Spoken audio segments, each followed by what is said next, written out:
Hey, I'm Zach Goldbaum of VICELAND, and you're listening to the Capsule podcast on liveinlimbo.com. Live from TO to the world. This is Capsule on Live in Limbo. Mehek, Seyid, how you doing? I'm good. How are you? I'm pretty good. So, as you may know, I was away in Asia for the last 2 weeks, hence Yes. no new Capsule episodes, but a lot of stuff has happened, and you've been busy.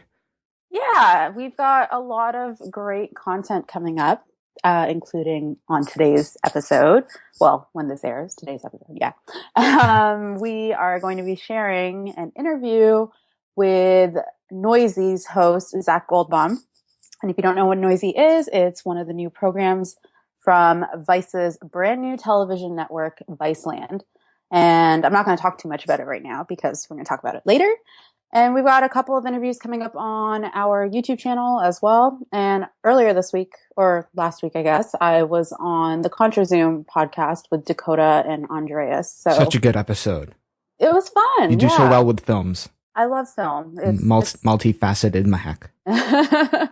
That is one nickname I haven't heard before. So it's good. I don't know. Let's see. I don't think that will catch on. Yeah, so yeah, you held the fort down while I was gone. You, Dakota, and everyone else, Randall. But you had interviews. I'm excited to see Jack Garrett and BB O'Reilly. Yeah, that's really cool. BB O'Reilly, she is a up-and-coming artist, and she is one of the wordsmiths behind all of your favorite artists these days. You know, most famously, she's worked with Rihanna, and she wrote Rihanna's big song last year, expletive, Better Have My Money. Well, I guess I said in the video, so I can say it now. Bitch, better have my money. Yeah. And she also wrote a song called Higher on Rihanna's new album. So we have an interview with her. Awesome person. So sweet. Such a real and raw personality. And Jack Garrett is one of my favorite artists to come out of last year and is already doing so extremely well this year. Absolutely. So stay tuned to the YouTube channel. Yeah, subscribe to that. Soon.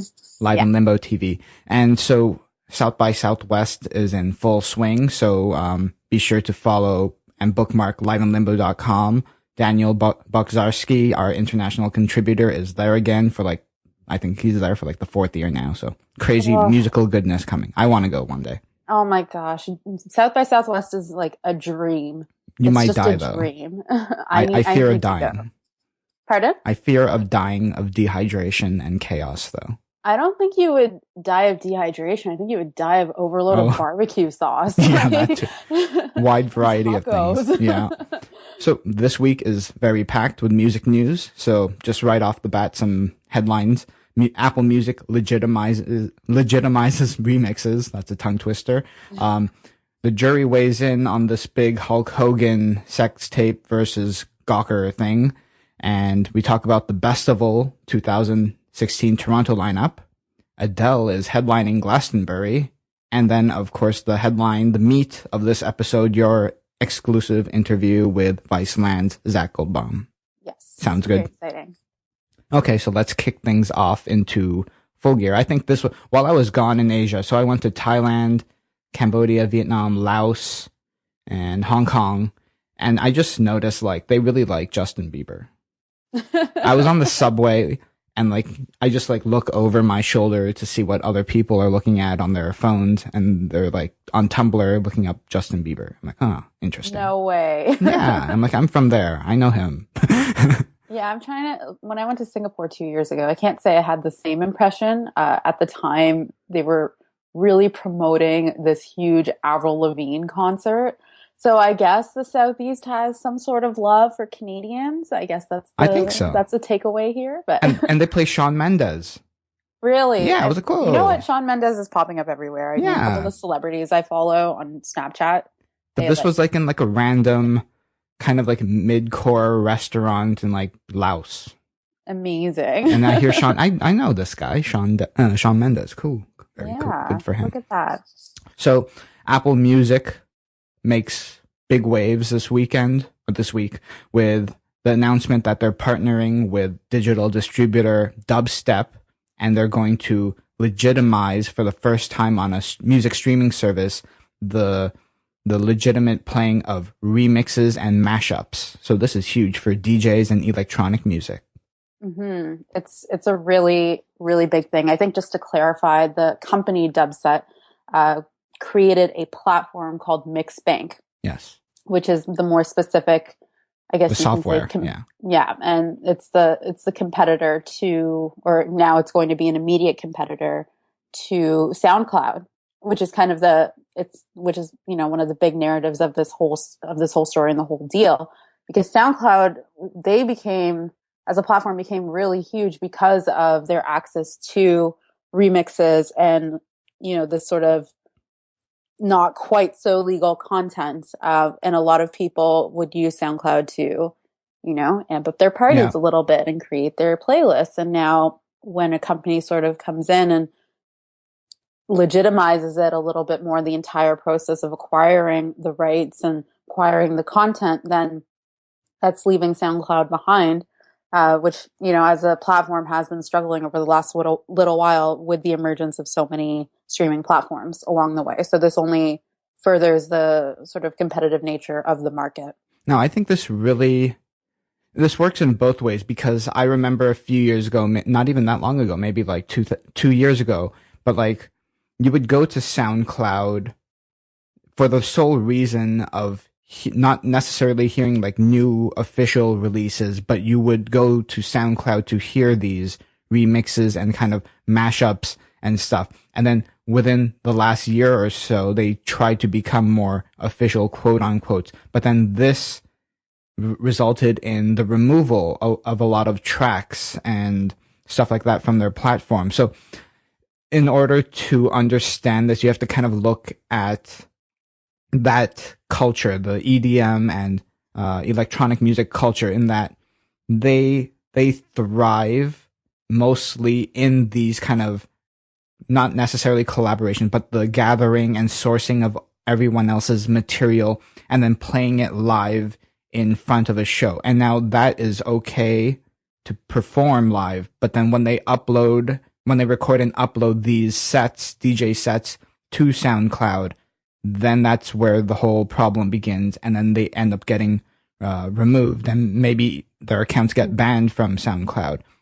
And so this partnership between Apple and Dubstep, they're going to use this Mixbank technology that you mentioned they can analyze these DJ mixes, and then they can it can pinpoint the start and the end of when someone else's source material was used. And then the original artist would be paid accordingly to the duration of that music. So for example, if half a track gets, maybe not even half, like 1/8 of a track gets used in someone else's remix, then they would pay 1/8 of that. Mm-hmm. But yeah, you know what that you have to see it from that culture, and that's how that underground kind of style, where they didn't really care about, not necessarily didn't care, but they wanted the free reign to just throw everything into a mix. That was like the heart of a mix.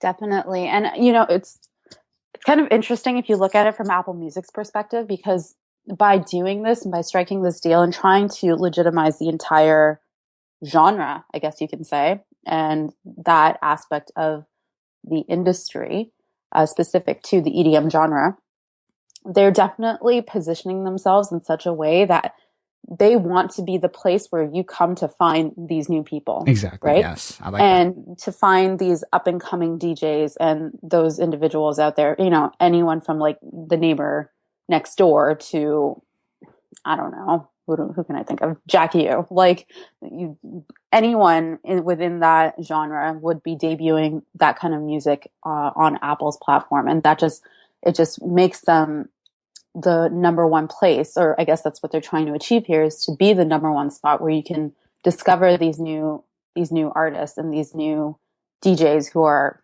so talented. And it's such a big trend these days. Everyone loves EDM. Like the resurgence over the last couple of years is huge. So I think by doing this, it's not only it's a big step for Apple, but it's also a huge endorsement for that entire genre, right? Because we've seen it come and go a couple of times over the last couple of decades. So, and maybe this was the reason why, because it couldn't be like legitimately done. Well, I mean, like I'm just trying to think, like in a distribution kind of way. For sure. But the last time that it was this big, I would say was probably in the late 90s, early 2000s. Are you talking about like Darude's Sandstorm age? Yeah. Oh my God. Techno. That was techno. No, that wasn't even EDM. That was like techno. Okay. I remember that. I'm not an EDM connoisseur, so I apologize.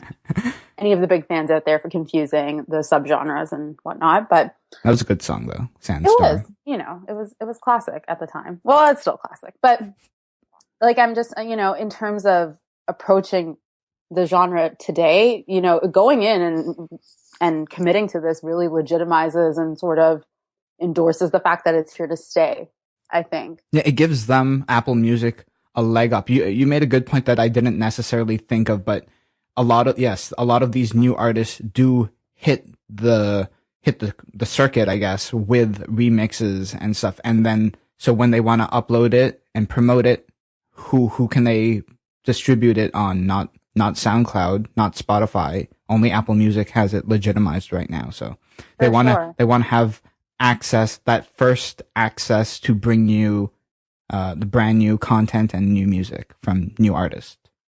Definitely. It's good in a way because, it is artist property. It's their intellectual property and the songwriters and everything. But at the same time, I do think that there is something to be said about these creators who put out this music and these remixes of, kind of popular songs or, something with like the crazy popular internet artists out there and like these these DJs, these up and comers, they come and do something to their work and it kind of boosts these unknown artists a little bit further, right? Yeah. So like even like if you look at just like randomly off the top of my head, I remember there's a DJ named Flume. Oh yeah, I love Flume. Yeah. Yeah, and Flume, Flume really worked on remixing a whole bunch of popular artists' music, and that includes Lorde. And I remember, I think it was Royals or it was. No, wait, hold on. Yeah, I think it was Royals. No. Or so Team. No, I know what you're talking about though. But yeah, Flume did a remix of one of Lorde's songs, and that totally blew up online, right? And I think it's like the work of this, these kind of collaborators, or this. It was like, tennis court. Tennis court. Yes. Thank you. Yes. And it kind of boosted her in a totally different way to a different audience, right? Yeah. And I don't know if that'll necessarily, I mean, it could happen. It definitely could happen on Apple Music, but it also, I think the sort of free platform culture that we've come to enjoy or been used to with EDM music on these other platforms has created hype in a way that, is accessible to everyone, or like has created products that are accessible to everyone. Yeah. Right? I still think that example is still more mainstream though, because it's easier when it's like just Flume and Lorde, and then they both sign and they're both labels sign and it's okay. And that's on SoundCloud right now, and that has like 34 million streams. That is, I don't even know that's a remix, but that's like an official remix. And I think what this deal does is it gives space for those underground I'm talking like 8-10 artists remixes in one track sort of thing. Yeah. Sure. Okay. And I wonder if this has to do with a lot of the guest hosts that do appear on Beats One, and deadmau5's new show premiered last night, Friday, The Mousetrap. And I wonder if they have the hosts there that want to share these tracks but couldn't before, and they're like, hey, Zayn, we need a way to share these remixes. I like how we assume Zayn is the mouthpiece for everything. It's either Zayn or Jimmy, one of them. Yeah, it's like one of those two guys who are getting things done at Apple Music. But no, totally. I know the Lorde Flume example you're right. It is quite mainstream, but I think the principle is what the sort of underlying idea is what I'm trying to explain here is I don't know if if those same up and coming artists will have the same shot when you've got, even in the instance of Flume, working on big artists' music and creating these remixes, if they'll have the same shot. At the same time, you're right. If an artist like deadmau5 has a program where he can sort of endorse and elevate these underground remixes, then yeah, it's a great platform. I mean, Drake is doing that on his OVO Sound Radio. Yeah. Right? And it's like people just sitting at their computer. They start off a song and they don't even necessarily know what they're going to throw in. They're just like, whatever they're feeling right now, they just hit, fade, crossover, boom. That song goes on, switch, next. Yeah. It's interesting. It's kind of, it kind of just makes me think about, you know, like how much people used to like just go on Twitter and like post a song and be like, oh, this is like the big thing that you need to be listening to, right? Like we saw it with Skepta, we saw it with The Weeknd, like, you know, there's a whole bunch of different artists that get these boosts, but it's interesting to think that that same boost can occur on a radio program, a digital radio program. And I'm kind of interested to see how this works for EDM, for the EDM genre in general. I'm really excited. I hope this, more other streaming services will reach this point as well. It's not just like an Apple Music thing, even though that's cool. I mean, it's a worldwide thing. It'll definitely encourage them to. I'm just wondering. It is hard to do though. When you think about like the whole dynamics and mechanics of how it works, like you have to like, and then suppose you choose a portion of a song and you like distort it and stuff like that. And then the software can't necessarily see that, but if you listen to it, you know, it's from that person. Yeah, definitely. Well, and it's hard to say, right? Like what will, like suppose you make Lord sound like a dude and then it's still Lord, but remixed. Yeah. No, yeah, the technology will be critical to the whole endeavor. Absolutely. This is Capsule. All right. So a topic that you really wanted to talk about, and I think it's really cool too, but after your investigation and research on the video, what do you think of this whole Hulk Hogan versus Gawker lawsuit? So just as a quick recap. You totally reviewed the video, right? No. Oh. I honestly, like this story wasn't even on my radar until yesterday when the result was announced. Yeah. And then I read into it. You know, like I know Gawker, a lot of people have varying opinions on Gawker as a media platform and the type of news that they share. But I was, you know, when I came across this, and it was hard not to, because literally every journalist in the Twitter sphere was talking about it. I found it very intriguing as a case, and I think it's well, poor Hulk Hogan to begin with. He hasn't been having like good press in the last few years. Yeah, for sure. I know he's had a couple of racist things, and he got fired from WWE, and yeah, he's had a few controversies surrounding him, and poor old Hulk. This one is a very big one with a substantial payoff. But just as a bit of a background for those who were like me up until yesterday, or still like me yesterday, who are unaware of this situation. So basically, Hulk Hogan had a sex tape that was recorded, I believe, without his knowledge at the time, with his friend's estranged wife. And it was done with consent and everything amongst the three individuals. But this sex tape got leaked initially, or it was sort of distributed, and then Gawker, the media platform, had posted the video in length. Mm-hmm. And so, did you watch it? No, I did not watch it. What kind of journalist are you, Mehek? I'm joking. Really, you know, my memories of Hulk Hogan are of him in... Yeah, you probably don't want to see him in the sex tape. Not at all. Like, I remember him when he was a part of what was then called WWF, okay? That's my relationship with entertainment wrestling. Yeah. Is I used to watch it when I was a kid, when it was called WWF, and now it's called WWE. Now, did you watch it on your own, like from your own will, or was it like your dad watching it? And you were, no, like, it was my brother. But it was my brother and my cousins. They were huge fans, and then they used to practice moves on me. Oh my God. So like... Did they break your neck? No, they didn't. They said that I asked them to do those things to me, which I don't think... Pile drive me, brother. Actually, like they used to like headlock me, and like I don't remember the names of these moves, but they definitely got inspiration from like Hulk Hogan and describe some of them. And I think Gold Dust as well. Yes. Some of you guys might remember Gold Dust from back in the day, and then everyone's favorite was Stone Cold Steve Austin. Gold Dust still wrestles. Pardon? Oh, does he? Yeah. Oh my God, that's amazing. These people are like almost geriatric. Oh gosh, that's hilarious. So this video was released to Gawker, and then I know there's a whole bunch of back and forth in between, like between Gawker and Hulk Hogan for a little bit, but basically it resulted in Hulk Hogan suing Gawker for $100 million for things like defamation, emotional distress. And this was back, I think this case started in 2012, and there were a few court proceedings over the last year or so, and it's resulted in Hulk Hogan's favor, where he has received $115 million as compensation for. So that's 15 million extra. That's amazing. 15 million extra than what he initially sued Gawker for defamation and emotional distress.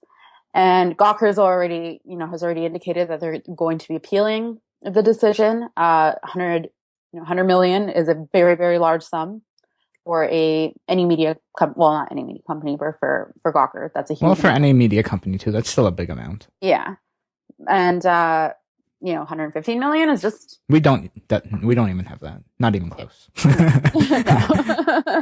I personally do not have that, so it is a large sum of money, and I guess the sort of conversation that's come from this topic is, at what point does the right for media expression end and, the right for privacy begin? I think that's what the huge controversy or the sort of discussion. Well, if you think about it, it wasn't like in a public area too. This was like in a private room in a house, private house. So that's like definitely invasion of privacy. Oh, absolutely. And I do think that if it was on like the beach or something, then maybe, I don't know.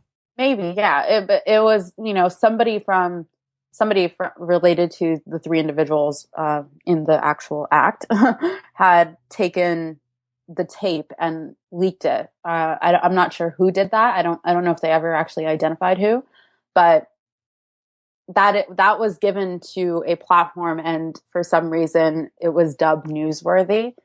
And that's similar to a lot of sex tapes out there, right? I bet you a lot of them are like held by like ransom or like for blackmail or something like that.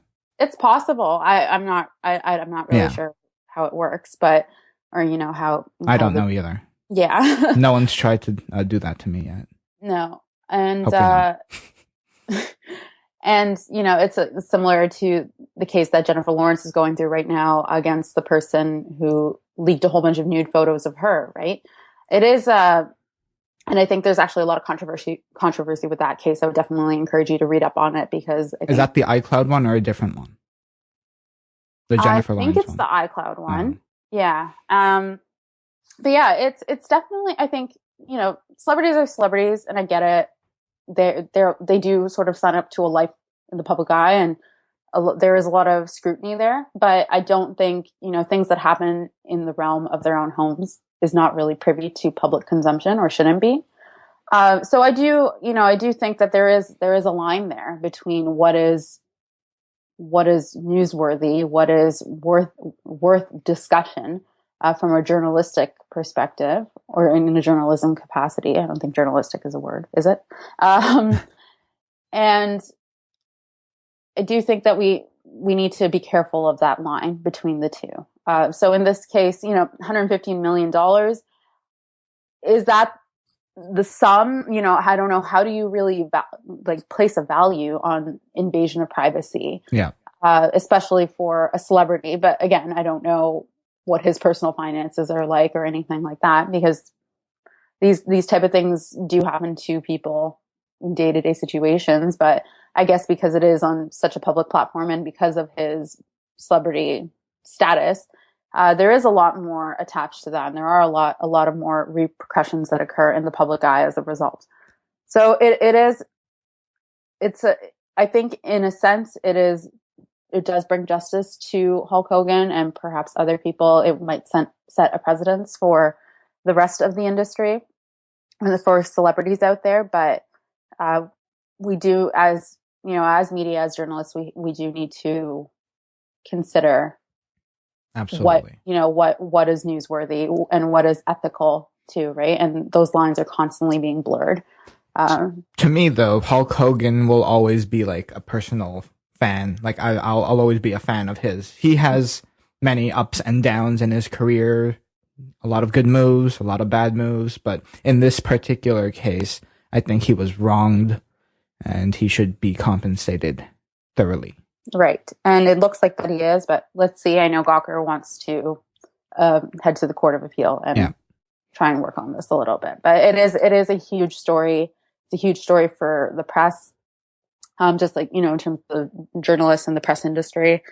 And we'll see what the fate of Gawker will be as they head into the Court of Appeal. And this could very well be the end of Gawker too. If this is like, you don't know what their full budget is, but this could be like their whole year's worth of budget. Yeah, definitely. And imagine, for the staff working over there having, with the knowledge of this case occurring, it's such a public case.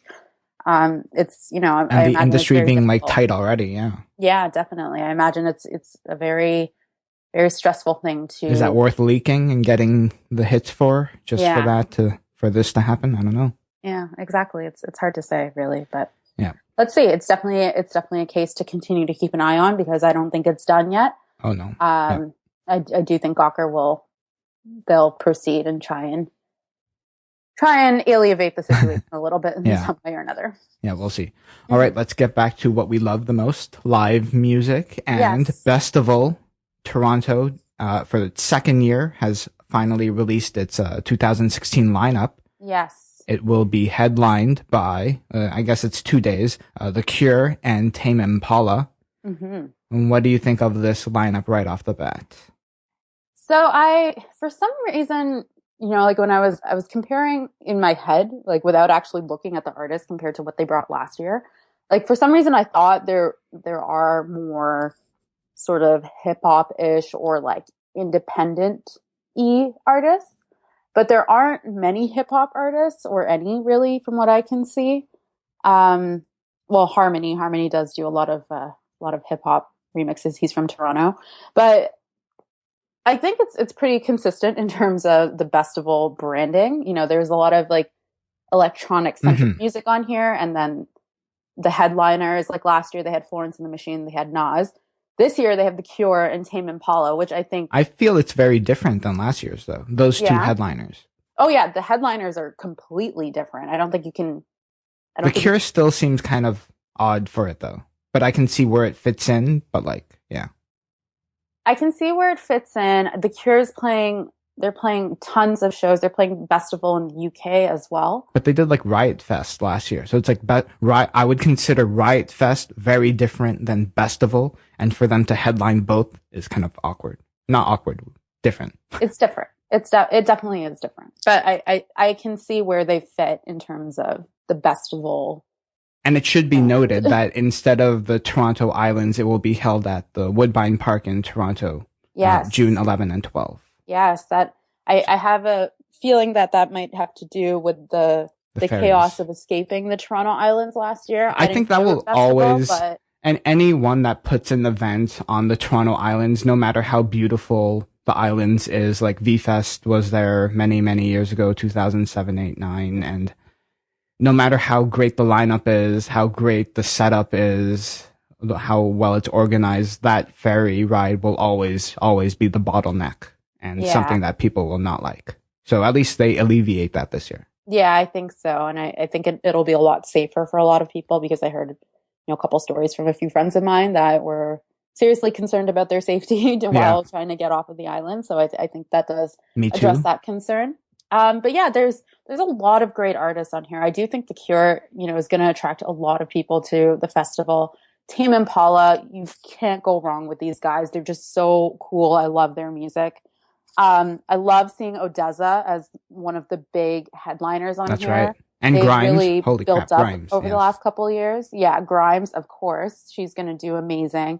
Jamie XX is returning. He was on the bill last year as well. But yeah, interesting enough, Jamie XX was on the bill last year, but it was like at like 3 p.m. or something like that on like a second stage. Yeah. Not even the second stage, might be the third stage. Yeah. Okay. Now it's bigger, I guess. Yeah. I know he's playing a couple festivals this year as well. And In Color was a huge album last year. I think his momentum as a solo artist has only grown since then. So it's nice to see him back. Maya Jane Coles, I love her. She does like deep, deep house music, and She has some great music. I love her. I think Daughter is a very interesting choice amidst all of this, but they just sold out 2 shows at the Danforth Music Hall in Toronto, and they just played them last week. So I'm sure Toronto is going to be really excited to have them back here. Yeah. Maddie is Rob the Bank is Bank. one of the co-founders of Bestival. So that's cool. He's playing a set. So yeah, I think there's there's a lot of good options out there for people who are and Maddie, who just recently came to Toronto, is also performing. I think he'll hit up the EDM crowd for sure. Yeah, definitely. Do you think Grimes should have been like higher than Odessa though? I mean, they're on the same level. No, but like the name should be first. Or is that like some people, there was like a whole debate, like how do festivals put the names on like a graphic or a poster? Yeah. So some do by alphabetical order, yes. But then you might have, I don't know, that's not good for marketing maybe, but then that's equal, but like, yeah. Yeah. Well, I have worked on a festival before, and I can say that it is, a lot of the time it is. Which name should go where? Yeah, it is a conscious decision, right? There is a, marketing thought process behind it. But I think, you've got, I don't think you can ignore any of those lines just from the font size alone. I think they all speak wonders, and it's going to be. Oh, Mehek, yes, people do take in consider the font size. Oh, yes, I know. People do. It's true. It's true. The placement of where they are on these announcement cards and the size gives importance somehow to an artist. Even like the Oshego one that came out, like Radiohead is like 3rd on the right side of the top. That's like such a weird spot for it. I'd have to investigate as to why they do that. That could have to do with. It could be by day too. They should have just said by day. It could be, because of how we visually consume information. I don't know if that affects it at all, but yeah, it's There's a science. We should take a course on that.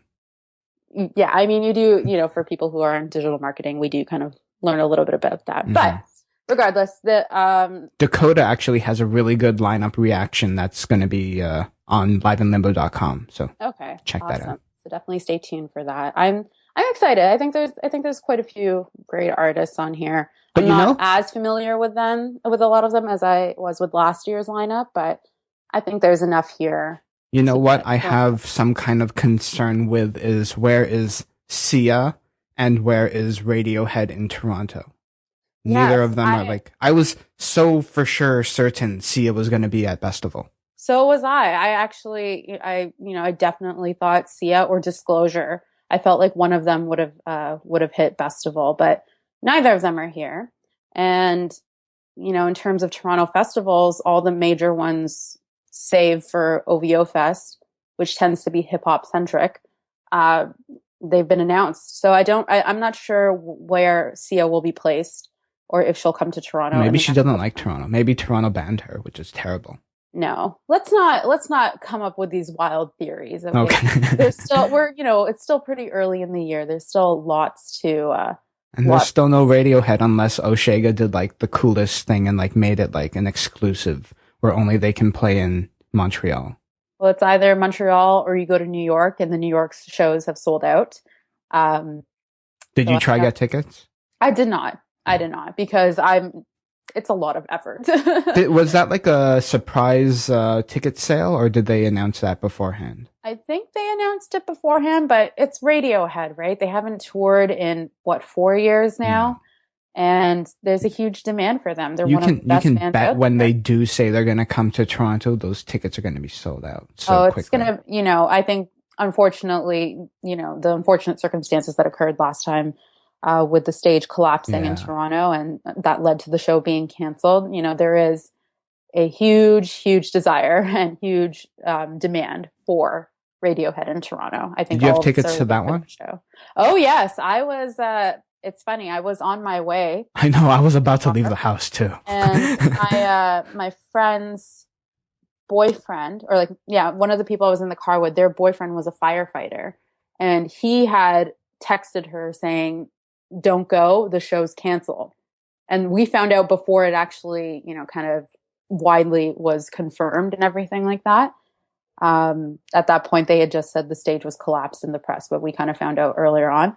And it was during North by Northeast, and then all of a sudden these wild rumors started going around that Radiohead would play at Sneaky D's, and so for some reason we went to Sneaky D's thinking that they would be there, and they were not. Dude, that would be like, holy crap if that happened. I know. It was just one of those things where we were like, let's just try. But we saw the Flaming Lips that night, so that was awesome. That's cool.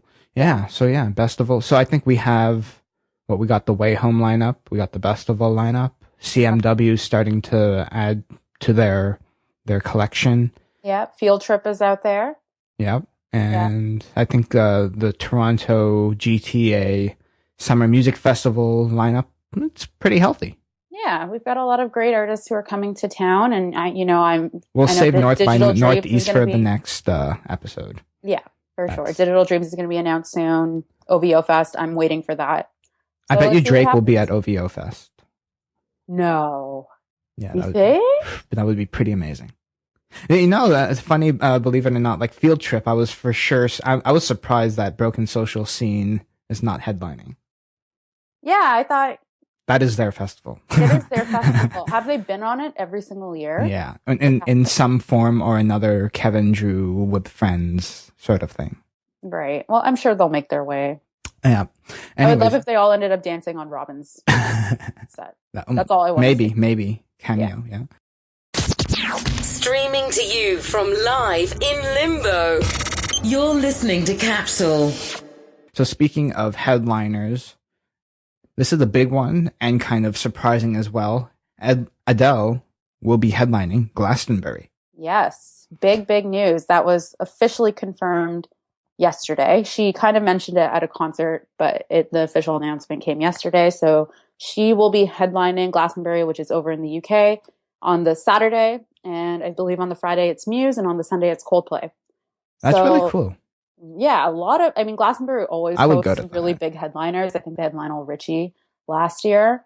Actually, let me. But like Adele, I love Adele. Everyone loves Adele. But I don't see her, or I can't imagine her as a festival, like playing in a festival. I guess I would have to attend to feel it. But it seems like even like people like Taylor Swift have previously said that they don't necessarily want to or need to do a festival because they themselves can draw the entire crowd at a show. Mm-hmm.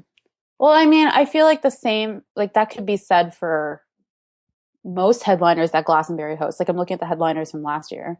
Actually, like there are bands like Radiohead who actually prefer to do festivals than like single shows. Yeah.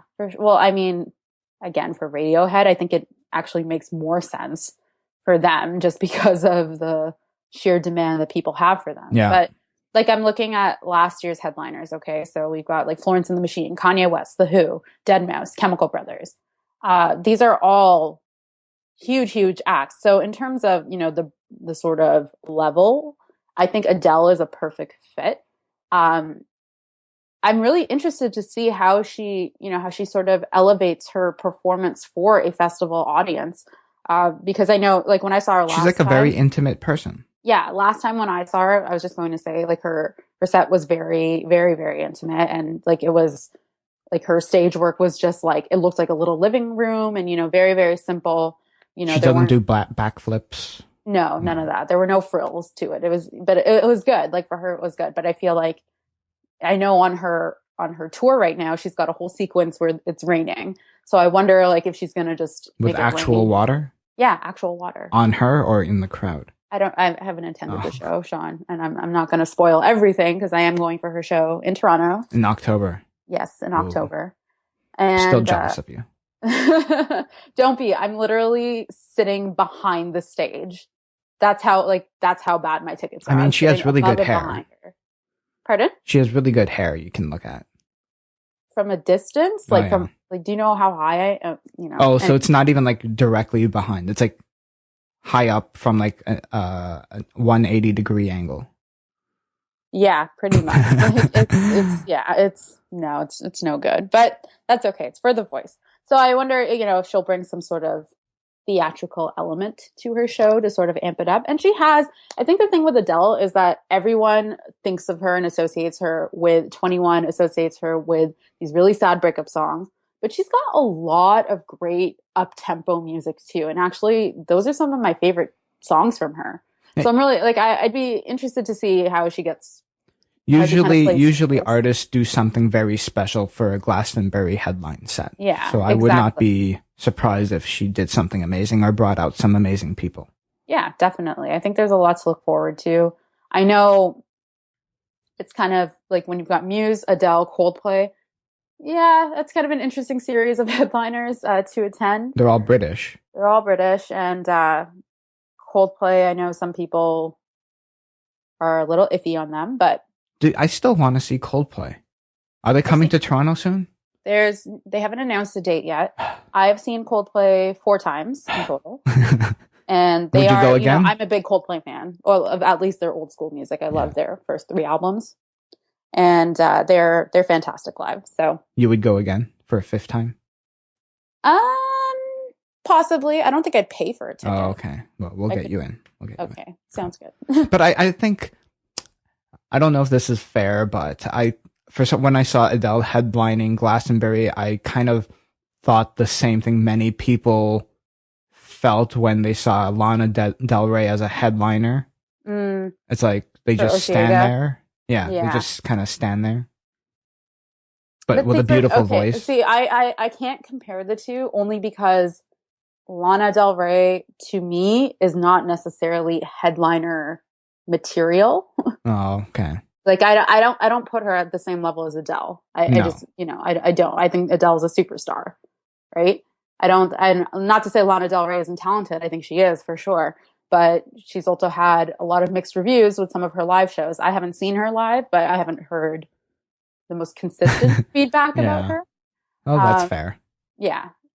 So, I do think that there's, like, Adele would have more of an advantage and probably a big vision, I would imagine. Because she's even said herself, like in a lot of the articles reporting on it, that in the past she has said, like playing Glastonbury, that's like a terrifying prospect to her. Yeah, so isn't she terrified of playing like a big audience? With her and kind of convinced her to sign on to this deal, had a vision, or brought a vision to her, or she kind of started to look at it in a bigger way. So I imagine that, it is going to be a very special performance. Maybe the pyramid stage will fly. You never know. Maybe they propose that idea. They put jetpacks in the bottom. Oh God. That just sounds like a health and safety, not even health and safety. That just sounds like some sort of concern for the mass audience there. But I would totally go to Glastonbury. I'd love to go to Glastonbury. Glastonbury is like one of the big festivals I think that is the biggest festival, isn't it? In the whole world? For sure. Yeah. Anyways. Capsule. Music. Film. Pop culture. Let's talk about something really cool, Mehek. I watched a few episodes, and it's already on City TV here in Canada. You got the amazing chance to speak with a really cool music journalist and host, Zach Goldbaum of VICELAND. Yes. So quickly tell us a little bit about what VICELAND is. So VICELAND is the new television network, which is launched by Vice, a huge media company, birthed out of Canada, but they've got operations around the world. And VICELAND, I think the sort of underlying objective of this channel is to connect today's audience and today's generation with hot topic issues and social issues, but with a sort of combination of pop cultural comedic, like a sort of pop cultural comedic in a hipster way. Yeah. And it's interesting, like the slate of programming that they have really speaks to a lot of social issues that concern today's youth and, are hot topic issues that people, of today's generation talk about a lot. So they've got Weedakit, which talks about the marijuana industry and marijuana use throughout the world. And sort of, we're not just talking about the sort of scientific or the health benefits necessarily, but there's also the cultural implications in some societies and, the sort of the legal aspects in others. There's Gaycation, which has Ellen Page and her best friend. They're traveling to different parts of the world to explore. I saw the one where they went to Jamaica and they talked to Beanie Man. Oh, very cool. So the only episode of Gaycation I've seen is the one where they go to Japan. So they go to different countries around the world and they explore LGBTQ rights. Mm-hmm. And then the one which I'm really excited about is Noisy. Like I mentioned before, I got to interview, and like Sean just mentioned, I got to interview Zach Goldbaum, who is the host of Noisy. And Noisy is a investigative music journalism program, which, well, I guess it starts off as sort of music journalism, but it looks at the wider aspect of these cities that these different artists come from. So they're going to different countries and different parts of the United States to explore local music culture that birth artists like Kendrick Lamar, that birth artists like Rick Ross or Major Lazer. And, and they're exploring what the cultures are like behind these artists and where they come from. So it's not necessarily focused on the artists themselves, but around the places that they come from and how it inspires the work that they do. And then it kind of talks about the implications or the effect of the work that they do. So if you don't have access to VICELAND, you can go on to YouTube and you can look up Bompton, which is the first episode of Noisy. And it's about Kendrick Lamar's home, Compton. And Zach, basically, he got to go into Compton and spent a couple of days there. And he went around to hang out with Kendrick's crew and got to see what they do in their day-to-day lives. At one point, he's eating gumbo with one of his best friend's grandmother. He gets to go check out some of the rap videos that are being shot there. And he gets to really explore what the culture does for that city and what the people are about. That's totally amazing. So we're going to discuss your interview with him and the analysis of the show and what we think about it right after we listen to it right now. So let's take a listen. Yes. Hey guys, it's Mehek from Live in Limbo. And if you haven't heard, Vice Media is launching a new television network on February 29th, which by the time this airs, February 29th would have passed and Viceland would have hit your television. It promises tons of new exciting programming on hot button topics that might be your new socio-political lens into the world. And amongst those is a show called Noisy, which presents the evolving music culture across different countries and cities. I'm really, really excited about this show because I love investigative style music journalism. So I'm even more excited to have a chance to pick the brain of the host of Noisy, which is Zach Goldbaum here in Toronto. How are you doing? I'm doing great. Thank you for having me. Yeah, I'm so stoked that you're here. So let's just dive into it. Tell us about Noisy. So Noisy is a show where we go to different cities, and we sort of use music as an entry point to talk about, the communities that make the music that we love. So each city that we went to is sort of having a musical moment. Our first episode is Bompton. Yep. Otherwise known as Compton with Kendrick Lamar. And as I think most people know, he is really at the forefront of not just rap and hip hop, but of music. So we wanted to go there and meet him and his friends and see the community that inspired albums like Good Kid, Mad City and To Pimp a Butterfly. Mm-hmm. How did you get involved in the project? Well, I have a sort of funny story about how I wound up hosting at Vice. I was actually behind the camera, very behind the camera because I was working in the gear room. So I essentially would give people cameras before they went out on shoots. Mm-hmm. I would give people lenses, cameras, tweak and toy with, knickknacks and things. And then I met a lot of people at the company by doing that because everybody who goes out on a shoot goes to the gear room first. And so there's a lot of talking and shooting the shit and talking about music. And I met Andy Capper, who had directed Noisy Chirac and Noisy Atlanta, which are two series that sort of were the basis of what our show became. Mm-hmm. Those had been online films. And he was like, I think you have the right sensibility. Would you want to host the show? And I was like, okay.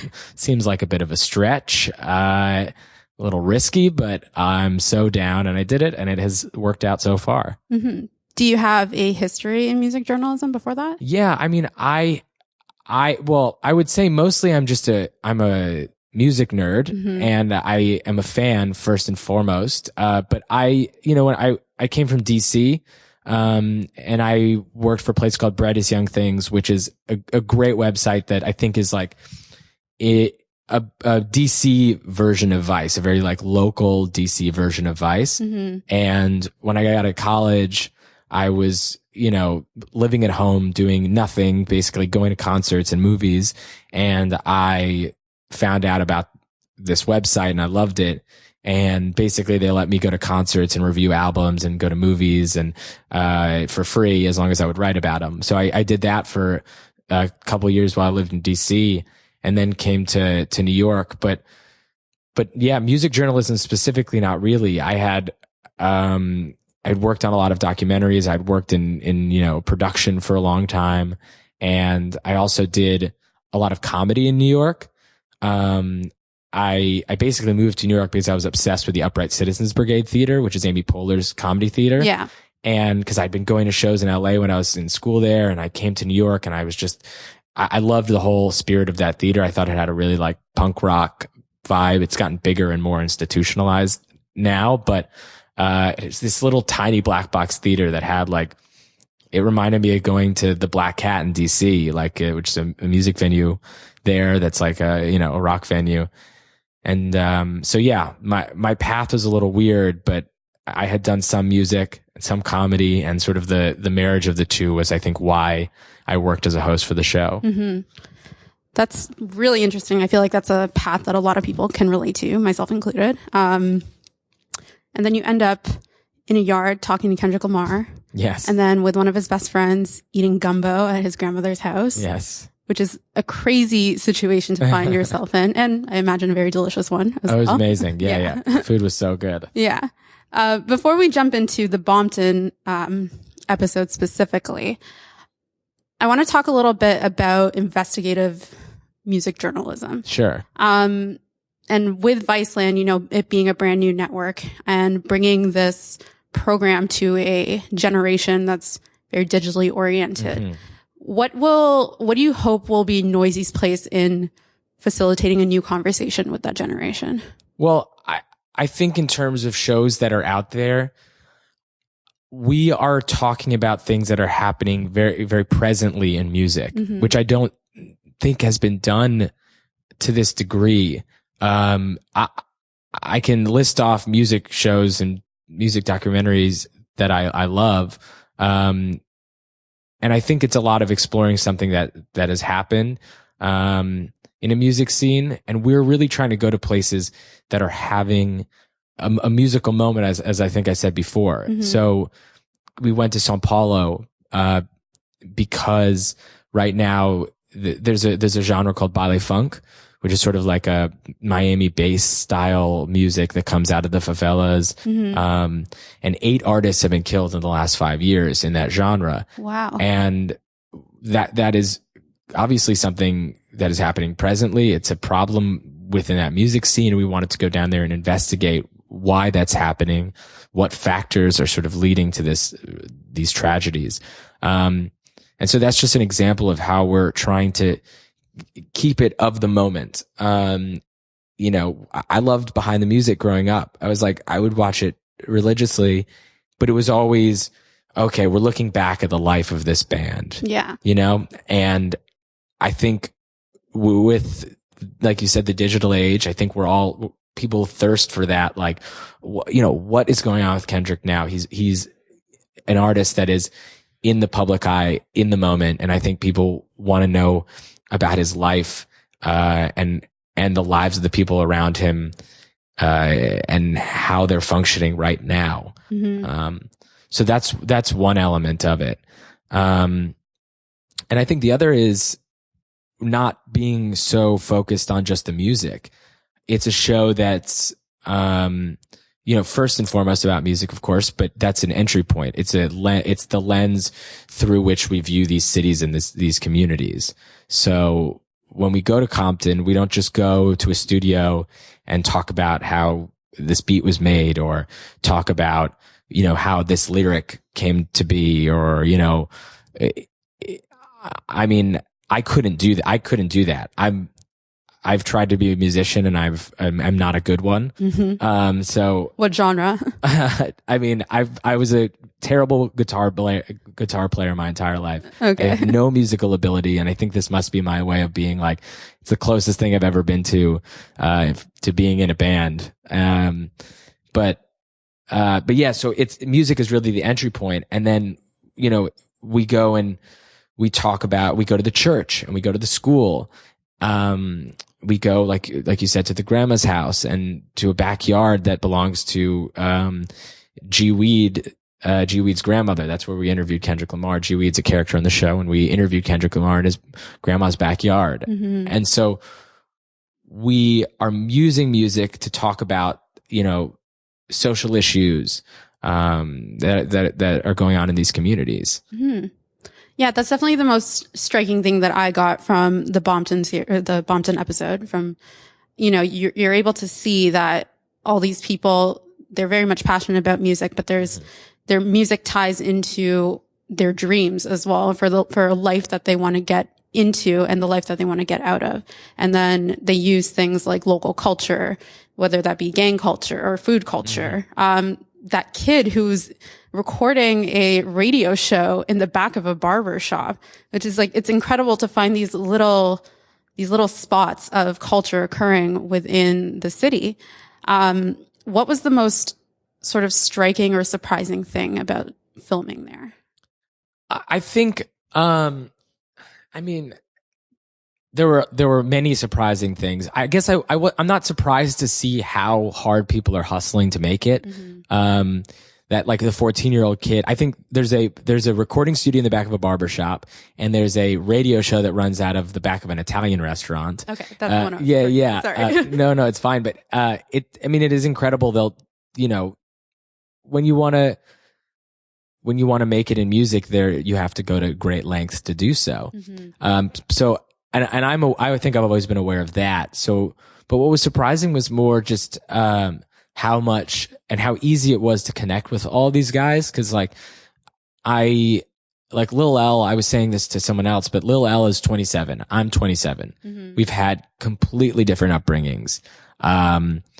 He has had struggles and faced challenges that I will never understand. Yeah. But I ultimately related with him incredibly well. I'm still in touch with him. We've built relationships with everybody that we've filmed with. So I think the most surprising thing is just like how close we all got with the people we were filming with. Cause, I think that with these sort of documentaries, there's always a level of criticism that say, oh, this is cultural tourism in a way. And I understand that criticism, but I also think we go in and we are very thorough, and we're passionate about building these relationships. And so I will know Lil L for the rest of my life, I think. Mm-hmm. And so I guess that's the biggest surprise and the biggest takeaway is just the amount we were able to connect with, people from just very different walks of life. Right. And I think, a lot of the time we use music as a medium to connect with one another, but I feel like with this series, it might be a good way for people to connect over each other's stories and that background and that cultural and, that societal background that everyone comes from, which is so different from a lot of people who might be tuning in. Yeah, definitely. And I think we live in our little pockets, and like, I live in Brooklyn, and I don't like to go outside of like my 10 block radius because I'm lazy. But, mm-hmm. We also like, it just creates this, there are barriers to understanding other people and understanding other cultures. And I think that music is able to break down those walls. Mm-hmm. And I think in the instance of Compton, hopefully the sort of any preconceived notions that people have of Compton can start to go away a little bit,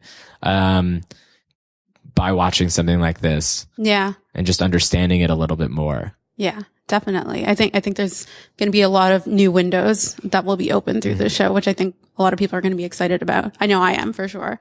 When we're talking about your creative relationship with Andy, how is that partnership going behind the production into the show? Oh, it's totally abusive. Yeah. Yeah. No, Capper is, I love the guy. he's the reason I'm on the show. So I have to thank him for that. But he's also really the creative mind behind the show. He is one of the most. I've never met someone who has such a broad understanding of music and such a sort of obsessive approach to music. And he really is the driving creative force behind it. And the relationship is, he's a mentor to me. And cause like I said, I was working in the gear room. I didn't know what the fuck I was doing coming into this. Yeah. And I think he's really like held my hand a little bit along the way and helped me out, cause he's been doing this for years. And I think he had a level of faith in me that I had the right sensibility or something to talk to people and engage people and be able to do the show. And, so yeah, the relationship is good, but yeah, like I said, abusive also. Very, dynamic relationship. Yeah. Yeah. I've like definitely probably developed some serious, deep complex by working with him. Yeah. That I'll have to talk about in therapy for years to come. Okay. Well, you're welcome back on the show. We can talk about it here. Anytime. Just air grievances. Yeah, no problem. We're a podcast. We like to talk about a lot of things. Yeah, right. So guys at home, make sure you do check out some of the online series from Andy. He's worked on Chirac. I personally love the ASAP Rocky show, segment that he produced called Suddenly. Check that out. Last thing, Zach, what are you listening to these days? Oh my gosh. What am I listening to these days? We were just in Jamaica, and since it's the middle of winter, I've just been having, playing Vibes Cartel on repeat. Yes. Just because I have had it's just been a sad winter that I haven't seen any sunlight. We're like in this dungeon in Vice, finishing these episodes in these edit bays.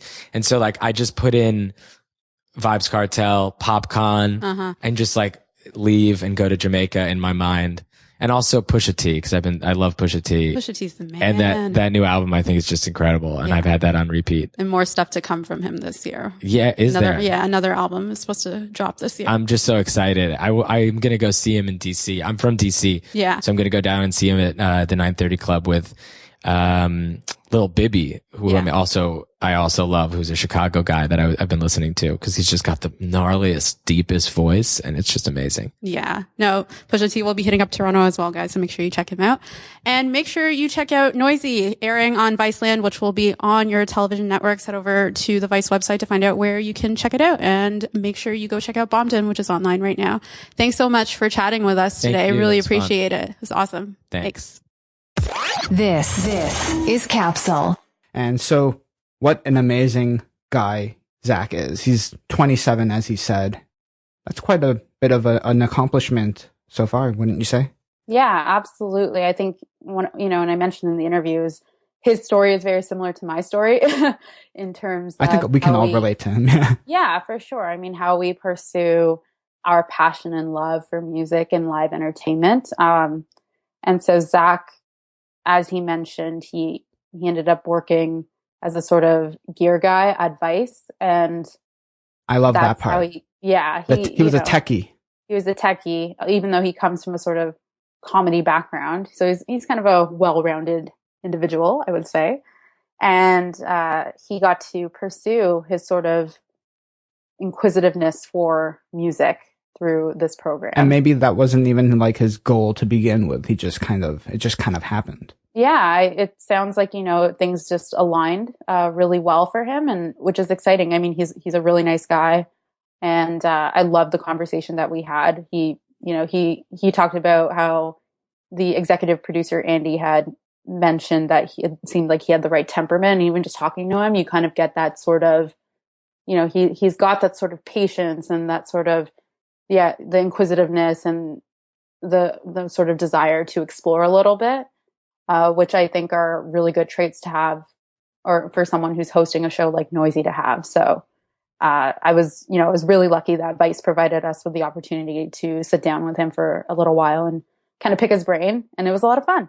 I think when you asked him, like, how did you get into music journalism? I loved his answer, because he said, first and foremost, he is a fan of music. Yes. Not necessarily, he didn't go to like pursue it as a journalism aspect or like a way to get famous, but at the core, he is a fan of music. Yes, definitely. And I think you need that passion, right? Yeah. It's so important to be in this industry to have that passion. I love that he has it. And what did you think of, like, when you're sitting down with him? This was in the Vice Toronto headquarters. Yes, we were in the Vice office, which I loved. It's a great open space, and they gave us a room to record in, just so we could avoid any background noise and everything like that. So we were just sitting at a table and sitting with our mics and just kind of laid back and chatted. So it was a good atmosphere. And what kind of vibe do you get from someone like Zach, who's spoken to Kendrick and many other celebrities that you also look up to? Yeah, a lot of people. What's his aura like? I think, and I'm not talking about Zach. Yeah, Zach. I think a lot of people who perceive those who work in this industry or do anything related to it, they get really excited, right? And there is that sort of like outward sort of fanboy fangirl reaction, or that real explicit excitement. But a lot of people who work in this industry, you kind of learn how to manage it, I think. And I think it puts you in a position where you can manage it, but still be excited about having conversations with people, or still, to be calm, but still be able to pursue your passion or your interest for a particular topic with someone. Well, I feel like if you don't have the excitement anymore, then something's wrong. No, absolutely. But yeah. I'm talking about like if you were to go up to a general fan at a Kendrick Lamar concert. Yeah. Okay. And you say to them, they ask you, have you met him? And you're like, yeah, I've met him. They freak out, right? Yeah. I had that experience when I saw Oh Wonder a couple of weeks ago. I was in line by myself, and these high school kids who were in front of me turned around and they were like, "Oh, are you here by yourself?" I was like, "Yeah." And then they were like, "Oh, what are you doing?" And I'm like, "Oh, I'm reviewing the show." And then I'm like, "Yeah, I interviewed them earlier." And they could not stop talking about it. Oh my right? God. They were so excited. And I get that. There are. What did you feel in that moment? I guess it's what I'm just trying to kind of explain here is that for, people kind of perceive that excitement or they're from a fan perspective, yeah. But when you're kind of approaching it from a different angle, you have that excitement. Absolutely. And I think Zach definitely has that excitement. I think that's what's gotten him to where he is, and that passion for this industry and for the artists who are telling their stories and for the people who fuel those stories. Right. But you also, your excitement transforms into a desire to learn. And I think that's what he has. I think that's the sort of vibe that I got from him, was that he's very, when you hear him talk about, we talked a lot about the Bompton episode in my interview with him. And when you hear him talk about it, it sounds so passionate from all these experiences, right? He's come back from meeting these people and learning about them. So you get this wider picture, and it definitely changes the way you frame music and it frames these artists. And I think that's the sort of vibe that I got from him, as someone who's very experienced and very learned about the industry or about these people and about these stories. And he's excited to share them. I love these shows because while you can learn a lot from an interview, these take it to another level. It's almost like a mini documentary on the artist and where they're from and how they grew up. Yeah, definitely. And I think, it's like Zach had mentioned, or what we were talking about, was that we're in an age where we're so focused on the now. We're so focused on, content and paparazzi photos and, just finding out the latest gossip and stuff like that. But we need to continue to value the place of deep storytelling. And that's what I love about Noisy, is that it delves into these cities in a way that haven't been delved into for a very long time. And culture has evolved, right? Culture has changed. Yeah. These stories and the shows will have a relevant impact for years when you can watch it back anytime. And for sure. I mean, people are going to look back at Kendrick Lamar and they're going to look back at How to Pimp a Butterfly, and they'll forever associate it with socio-political conditions in the United States, right? But it's also great to have this chapter explored in a deeper way and on a more personal level through programs like Noisy, you know. And Absolutely. I'm glad that Noisy's there, and I'm glad that VICELAND is out there to bring a different angle or to cover a different angle of these topics and these issues. Exactly. So 2 main points: be a fan of music and have the desire to learn, as you said. Yes, absolutely. Amazing. All right. Mehek, great episode. I told you it was going to be, and you proved it. Yes, there are a lot of great topics this week. So I'm really excited to share all the other stuff that we got coming up. As we mentioned at the beginning of the episode, stay tuned to Live in Limbo TV. We've got a couple interviews coming up out there. So, very cool. Yeah, where can everyone find you, Mehek? Where can they stalk you? You need to stop encouraging the stalking. More, let's frame it as... I thought you wanted more engagement on social. That's what you wanted. Which is what I'm trying to say here, is you need to frame it as conversation, community engagement, not as stalking. Don't stalk Mehek, okay? But engage. Talk to her. Talk to me about music, film, pop culture, waffles, Bestival, Noisy, Bulldogs, anything really along those lines. You can find me at What the Mehek, WhatTheMehek on Twitter. I have a blog, www.whatthemehek.wordpress.com. And yeah, let's chat. And you have an Instagram too, which is cool. Yes, you can check out my Instagram too. Same username. Awesome. You can find myself on Twitter at Sean Chin. You can follow the show at Live in Limbo. Use the hashtag Capsule Podcast to join in on the conversation. Please subscribe to the show in iTunes. Give us 5 stars. Leave us some nice words in the review section. Subscribe to our YouTube channel at Live in Limbo TV. And of course, you can find the show notes and links to everything that we talked about today in the show notes. So thank you. Stay tuned and see you next time.